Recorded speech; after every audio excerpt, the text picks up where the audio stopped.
System को बहुत बड़ी चुनौती भी दी आपने? Thank you very much. It has been a long journey. It has been such a difficult journey, I must tell you. इतने सारे लोगों को आपने छोड़ा, माँ बाप को छोड़ा, इतने सारी तपस्या आपने की, इतना संघर्ष झेला, आज जब काम मिल रहा है तो आप ये नहीं कह सकते कि आज बीवी से झगड़ा हो गया मेरा। सर मैं बता दूं वो जो वर्ड्स कभी कभार निकल जाते हैं it is because you know उनका फ्रस्ट्रेशन इतना एसीपी अविनाश का बिल्डअप हुआ है। तो कहीं मनोज वाजपेयी को भी अपनी द इनर कोर को बदलना पड़ा थोड़ा सा इस ओटीटी के लिए? मैं गांव का हूँ तो मैं जानता हूँ, तो मुझे कोई ये नहीं बता सकता है कि मनोज जी आप मुंबई में रहते हो इसलिए आपको पता नहीं है। नहीं भैया, हमें सब पता है। मैं गांव का पैदाइश है, खाई नहीं थी जहाँ बिना गाली के बहुत ही सब लोग जो सात्विक तरीके से रह रहे हो। हमारे घर में भी बेटी है, हम रेगुलेट करते हैं कि भाई ओटीटी पे कितने वर्ष से कितने के ऊपर की फिल्म देख सकती हो। माँ बाप से बड़ा सेंसर कोई नहीं है। सीन्स जो है ना बहुत कम ही देखे मैंने, वो गाने या फाइट सीक्वेंस चल रहा है उसमें हमारे लिए कोई जगह नहीं थी। यही बात एक सुनती थी रेपिटेटिवली कि एक एक्ट्रेस की शेल्फ लाइफ होती है, फीमेल एक्टर की शेल्फ लाइफ होती है। I was quite tired of listening to that. उस समय of course there were path breakers, a cop, I can play a cop's nightmare, I can play anything I feel like. And they are the heroes of their own stories. And heroes don't sit in one place. तो सबसे बढ़िया therapy है, रोज सुबह उठिए और आप ठंडे पानी से नहाइए जरूर, नए कपड़े पहनिए, नए कपड़े जरूर पहनिए और हमेशा ये सोचिए कि मैं बाहर जो निकलने वाला हूँ। साइलेंस पर कई बार बात करना बहुत ज़रूरी होता है और वो बहुत ज़रूरी होती है। और कुछ किरदार, कुछ शख्स जो अपने आप में ऐसी शख्सियत हैं जिनकी हर बात दूर तलक जाती है, उनसे बात करना वाकई में अपने आप में बहुत ख़ास हो जाता है। तो हमारे साथ हैं मनोज वाजपेयी, नाम ही काफ़ी है। स्वागत है आपका। धन्यवाद। Ever lovely, beautiful, ever green Prachi Desai. मतलब मैं जब से देख रही हूँ प्राची, मुझे लगता है कि you are born with all the beauty treatments. मतलब कहीं से मुझे आप बदलती हुई नहीं दिखाई देती हैं किसी भी साल में। चलती फिरती से पूरा है। Thank you so much guys, Manoj sir ने कह दिया है आज। such I think beautiful and worthy validation coming to you. Thank you so much. So nice to have both of you firstly. तो और आपको तो बधाई इसलिए कि 100वीं फिल्म आपकी आने वाली है, तो एक सेंचुरी आप बनाने वाली हैं इस फिल्म के साथ। आप जो है 99th फिल्म पर हम बात कर रहे हैं, तो बस एक रन दूर हैं हम शताब्दी, एक रन दूर। वो जारी है। यस, तो सेंचुरी से हम एक रन दूर। तो सबसे पहले हम बात इसी फिल्म से करेंगे, साइलेंस 2। साइलेंस 1 या पहले पार्ट में जो आपके काम को अप्रिसिएशन मिला है, जो पहचान मिली है, इसमें क्या कुछ फर्क है? क्योंकि उसी कैरेक्टर को जब आप पार्ट 2 में लेके आते हैं, चैलेंज ये होता है, कैरेक्टर वही है, सिचुएशन भी ऑलमोस्ट वही है, लेकिन आपको डिफरेंट डिलीवर करना होता है। देखिए, ज़्यादा डिफरेंट तो नहीं कर सकते आप, क्योंकि आपने ऑलरेडी कैरेक्टर को बिल्ड कर दिया है। और ज़्यादा डिफरेंट नहीं कर सकते आप, क्योंकि ऑलरेडी आपने जो है कैरेक्टर को बिल्ड कर दिया है। लोग जानते हैं कि क्या कैरेक्टर है। लेकिन जो अंतर आएगा उसमें वो ये कि जो टीम के बीच में जो टीम पहले एक दूसरे से नहीं थी, तो एक अलग तरीके का संबंध था। टीम अब जो है एक साथ बहुत समय से काम कर चुकी है, तो टीम में एक फेमिलियरिटी है, तो एक ईजीनेस है, एक और हर आदमी को एक जॉब दिया गया है, और हर वो टीम मेंबर्स जो हैं, जिसमें प्राची भी हैं, वो सब अपना अपना जॉब कर रहे हैं और सब इक्वल स्टेक होल्डर्स हैं इस सब चीज़ों में। एक गैप भी हो चुका है, तो एसीपी अविनाश वर्मा के जीवन में वो पहले वाले में ही दिखा दिया था हमने कि वो सेपरेटेड है अपनी पत्नी से, और उसकी एक बेटी है जो लंदन में है, जिससे वो मिल नहीं पाता है। और जब वो इसमें भी नहीं मिल पाता है वो उससे, तो उसकी एक ख्वाहिश है कि वो अपने बेटी के पास रहे, बेटी से मिले, लेकिन उसकी ख्वाहिश अभी तक वैसी की वैसी है। तो एक अकेला आदमी, लेकिन वो अभी इस वाले में वह अकेलेपन को कहीं ना कहीं स्वीकार कर चुका है। पहले वाले में उसने तब भी स्वीकार नहीं किया था, जिसके कारण उसका गुस्सा या उसका फ्रस्ट्रेशन काफ़ी रहता था। इस वाले में आप देखेंगे कि ज़्यादा ब्रेन है, कम गुस्सा है, ये एक खास बात मुझे आपसे सीखनी है, मतलब मुझे नहीं लगता कई लोगों को सीखनी होगी, जैसे द फैमिली मैन में आपका कैरेक्टर था या इसमें है, कि निजी जिंदगी में कुछ भी तूफान मचा हो, रिलेशनशिप में कुछ भी चल रहा हो, उसमें भी हमने देखा काम के फ्रंट में ऐसा लगता है कि मतलब सारा ब्रेन इस आदमी के पास है, सारी पेशेंस इस आदमी के पास है, आइडिया फॉर्मिंग तो ये हो नहीं पाता है, क्योंकि निजी जिंदगी में लोगों के साथ में ज़रा सी पर्सनल लाइफ पटरी से उतरी या ठीक नहीं चल रहा रिलेशनशिप्स में और बंदा बम के जैसे फूट जाता है। हाँ, लेकिन देखिए हम लोग जैसे हमारा प्रोफेशन जैसे है, इट्स मतलब डिमांडिंग है। वो इतना डिमांडिंग है कि जब टेक हो रहा है या जब हम रिहर्सल्स में हैं, हमको डिलीवर करना है, because for which you are getting paid, that is one. Secondly this is what you have gone to Mumbai for, right. तो जो सारा रीज़न है आपके अपने जगह को छोड़ने का, इतने सारे लोगों को आपने छोड़ा, माँ बाप को छोड़ा, इतने सारी तपस्या आपने की, इतना संघर्ष झेला, आज जब काम मिल रहा है तो आप ये नहीं कह सकते कि आज बीवी से झगड़ा हो गया मेरा, उसने मुझे छोड़ के जाने की धमकी दे दी है। आपके किरदार करते हैं झगड़ा, लेकिन आप फिर भी काम अपना मस्त करते रहते हैं। हाँ, तो किरदार जो होते हैं ना, वो इस तरह के किरदार जो हैं सारे के सारे वो आम आदमी के जीवन से आए होते हैं। आम आदमी का अगर आप देखो तो ये पूरे जीवन जो है ना वो इसी में उलझा रहता है, पैराडॉक्सेस के साथ में वो चलता रहता है। हर आदमी इस ऑफिस में, वहाँ पे जितने लोग बैठे हैं, किसी से भी पूछो, चाहे भले ही शादी हुई है चाहे नहीं हुई है, but there is always that one personal thing which is bothering them, but they still have to go on, you know that they still have to deliver. Demanding, सारे जॉब्स आजकल डिमांडिंग हो चुके हैं। एग्जैक्टली। तो उसमें ये कहना कि यार आज जो है मुझे मेरे साथ में ये हो गया और मैं आज मूड में नहीं हूँ, ये आप अफोर्ड नहीं कर सकते हो। Exactly, no option. बिल्कुल टिप्स दे के जा रहे हैं आज यहाँ बड़े सारे लोगों को। प्राची, हालांकि आपकी एक्टिंग या फिर आपका टैलेंट माना हुआ है, लेकिन जब मनोज वाजपेयी जैसे को आर्टिस्ट आपके साथ में होते हैं, एडिशनल प्रेशर बिल्डअप हो जाता है? बिल्कुल। मैं कहाँ से शुरू करूँ? ये मेरा पहला अपॉर्चुनिटी था मनोज सर के साथ काम करने के लिए, सो it was truly like a dream come true. ऐसे कुछ एक्टर्स होते हैं, हर एक एक्टर का ड्रीम होता है कि आप उनके साथ कभी ना कभी काम करें। मेरे लिए it was a bonus, because second instalment भी हमें मौका मिला कि हम एक साथ शूट करें। For me truly this experience apart from मैं हमेशा ये कह पाऊँगी कि मैंने मनोज सर के साथ फिल्म की है, that sure is a great thing. But personally जो मैं ऑब्जर्व कर पाई उन्हें from a human and an actor perspective, जब मेरे सीन्स उनके साथ नहीं होते थे, मैं जाकर मॉनिटर पे देखती थी, and he is a dream to watch, he is such a beautiful performer.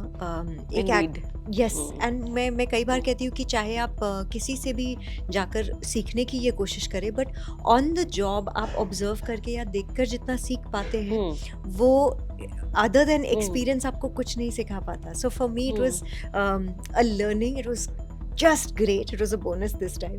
And Manoj sir, मैं आपको उनकी खूबी और खासियत कितना बताऊँ आपको, but he is so hard working. In fact team में हम जो थे, अच्छा, इनके बारे में ये चीज़ मशहूर है कि स्क्रिप्ट्स को ये बड़े अपने तरीके से इम्प्रोवाइज करते हैं और बड़े कम वक्त में समझ करके, और ये भी एक साथ वाले के लिए हो जाता है प्रेशर, यार इतना टाइम तो मेरे पास भी है, इतना इनके पास है, क्या किया जाए? First of all, when you are working with the best in the business, you have to pull up your socks, right? तो प्रेशर कोई और हमें देना दे, ये खुद तो हमने लिया हुआ है कि हमें इनके साथ अगर सीन करना है तो we better do our jobs, right?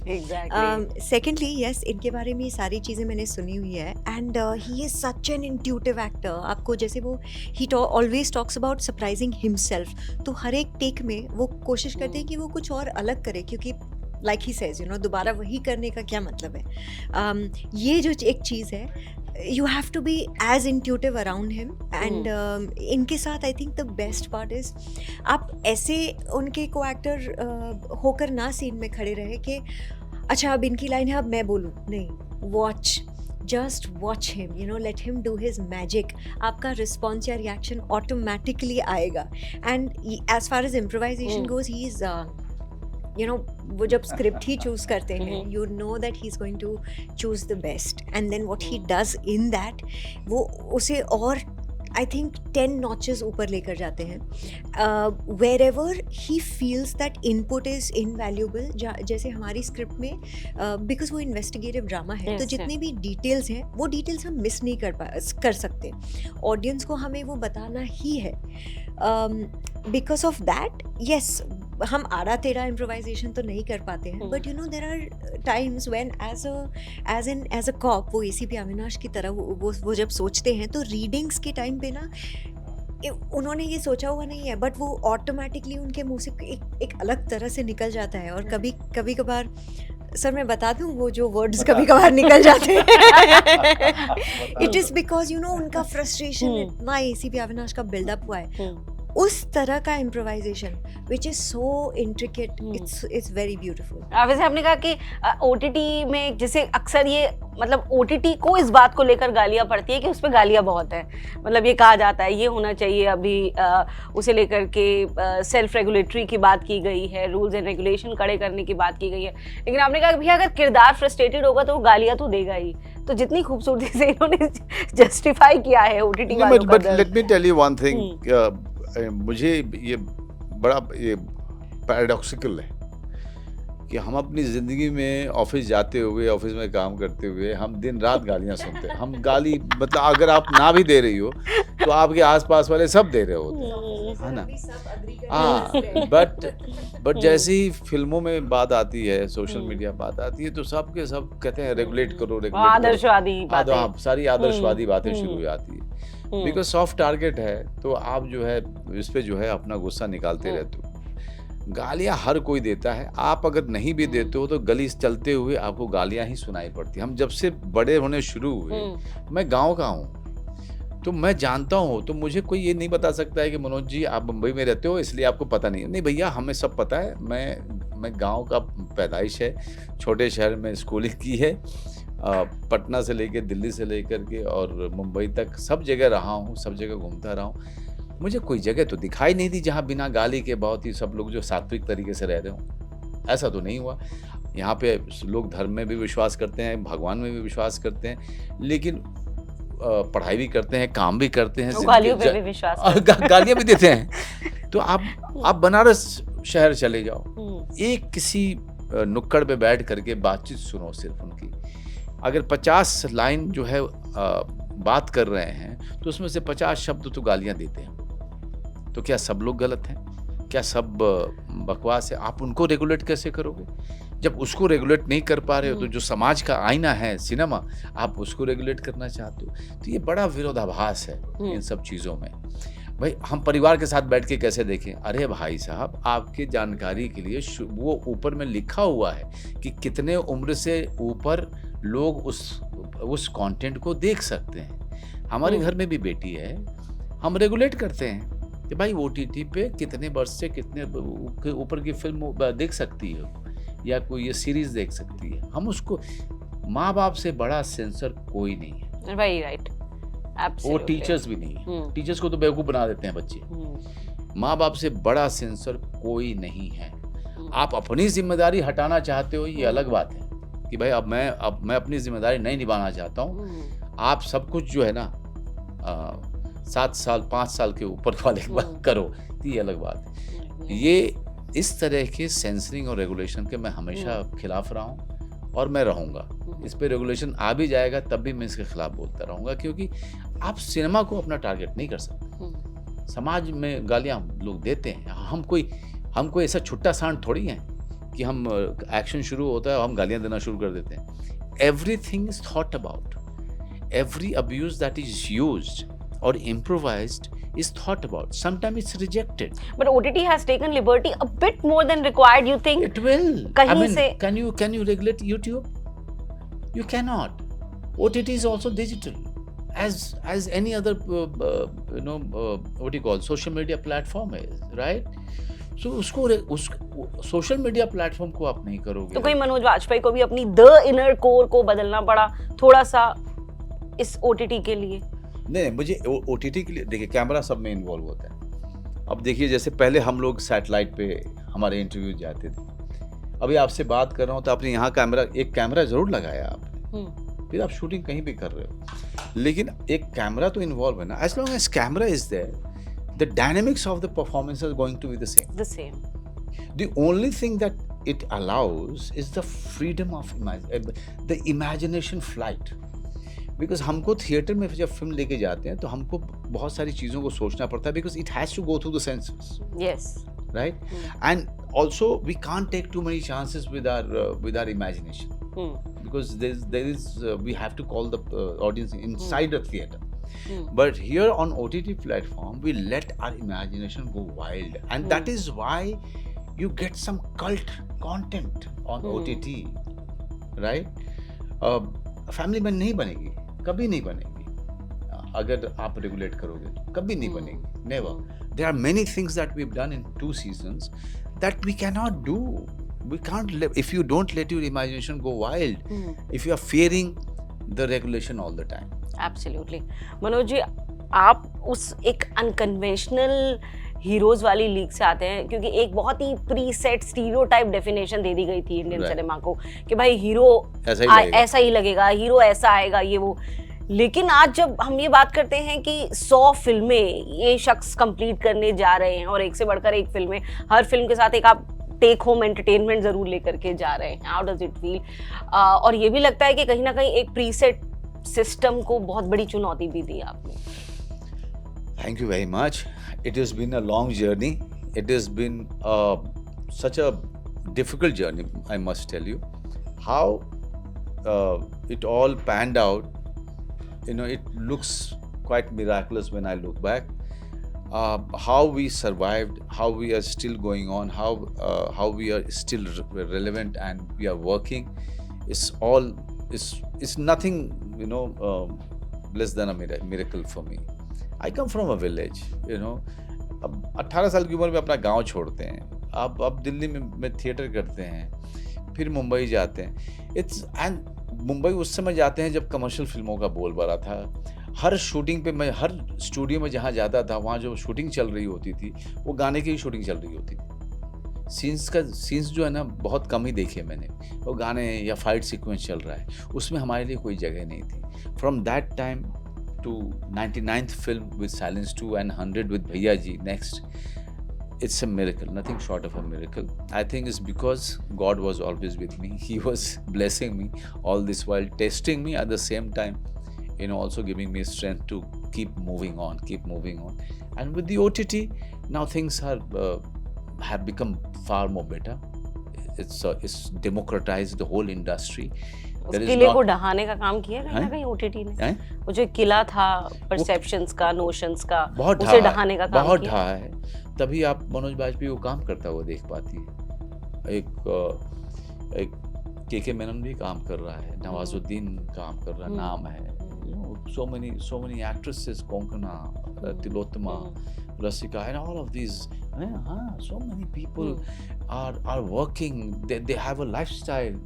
Their life is supported. And so cinema के हमारे हिंदी सिनेमा के अंदर में इतनी कैपेसिटी नहीं थी कि इन सब लोगों को कंज्यूम कर पाए, क्योंकि वो एक बॉक्स ऑफिस नंबर पे ही चलती थी. अभी भी चलती है, लेकिन कम से कम एक मीडियम और है जो उनको खुलेआम लगातार चुनौती देता रहता है, which is a healthy competition, I think. Prachi, आपसे भी हमें ये पूछना चाहूँगी, OTT पर अभी हमने बहुत बात की है, महिला के जो किरदार है, महिलाओं के जो किरदार है OTT में, वो बदलते हुए आपने देखे हैं? क्योंकि पहले हम बहुत ये रेयरेस्ट बात होती थी कि हमें दिखती थी कि भैया एक कोई स्ट्रॉन्ग रोल आएगा विमेन को लेकर के. OTT ने परसेप्शन भी बदली है, अपॉर्चुनिटीज़ भी बदली हैं. आपकी खुद की जर्नी में मुझे लगता है कि ये एक बड़ा कंट्रीब्यूशन रहा है. उस लिहाज से आपकी ऑब्जर्वेशन क्या कहती है? Absolutely, for sure. मैंने अपना पहला एक्टिंग ब्रेक मुझे मिला था 17 साल की उम्र में, तो मैंने एज ए टीनेजर टेलीविजन पे काम किया है. हर फेज देखा है. मैंने 20s में बड़े पर्दे पर काम किया है. Now I am in my 30s and I am experiencing the OTT space. I feel like the most fortunate person कि I am able to experience all of these mediums. It gives an actor like me the chance कि my journey can be longer for myself. And medium is also accepting you. You're also accepting the medium, and you're like अभी भी आप उस लिहाज से इतनी तर्कपूर्ण है कि मीडियम भी आपको एक्सेप्ट कर रहा है. That is also right. Truly fortunate. इससे बड़ी और कोई बात नहीं हो सकती है एक एक्टर के लिए. मुझे पता है कि जब मैं अपनी 20s में थी, मैं हमेशा यही बात एक सुनती थी रेपिटेटिवली कि एक एक्ट्रेस की शेल्फ लाइफ होती है, फीमेल एक्टर की शेल्फ लाइफ होती है. I was quite tired of listening to that. उस समय of course there were path breakers. We had Vidya Balan, we had Tabu, we had Rani Mukherjee, some fabulous people and Konkona. But yes, उन्होंने they really paved the way. मगर फिल्मों में फिर भी बड़े पर्दे पर वो उतना ही लिमिटेड था. With OTT all of a sudden your audience when you offered, they didn't know before this that हमारे पास इतने ऑप्शंस हैं, हम इतने इतने बेहतरीन एक्टर्स हैं, इतनी कहानियां हम हैं. ये सब भी हम देख सकते हैं. So it was quite a revolution to them. Once they started exploring, हमें ये मौका मिला कि जैसे सर ने ऑफ कोर्स बेंचमार्क फिल्म में की है, जैसे Satya, Shool, all of these. But a family man today, nobody has missed. Exactly. Everybody was able to watch it. वो स्टोरी शायद आप सिनेमा पे बड़े पर्दे पर नहीं कह पाते, but OTT gave audience that chance कि a flawed person, उसे भी हम इतना रिलेट कर पाते हैं, या this person can be so lovable. They forgive us. बड़े पर्दे पर शायद वो they don't forgive a grey character. They don't forgive a flawed hero. On OTT, there is no right, wrong, good, bad, nothing. The space You of can- every thought. Absolutely. So a person like me, I can play a cop, I can play a cop's nightmare, I can play anything I feel like. And OTT in those terms is the biggest blessing today for sure. Absolutely. Manoj जी, अब आपको ये tips तो बताने ही पड़ेंगे sustainability के, क्योंकि बहुत सारे लोग ऐसे होंगे, कहीं ना कहीं हम बहुत छोटी छोटी चीज़ों को लेकर अपने अंदर कॉम्प्लेक्स लेकर के चलते हैं. इंसानी स्वभाव होता है. ऐसे में मनोज वाजपेयी तो रेयर लोग निकलते हैं. थोड़े से टिप्स शेयर कर दीजिए सस्टेनेबिलिटी के, क्योंकि इसके लिए एक एक्सेप्शनल मेंटल स्ट्रेंथ भी चाहिए.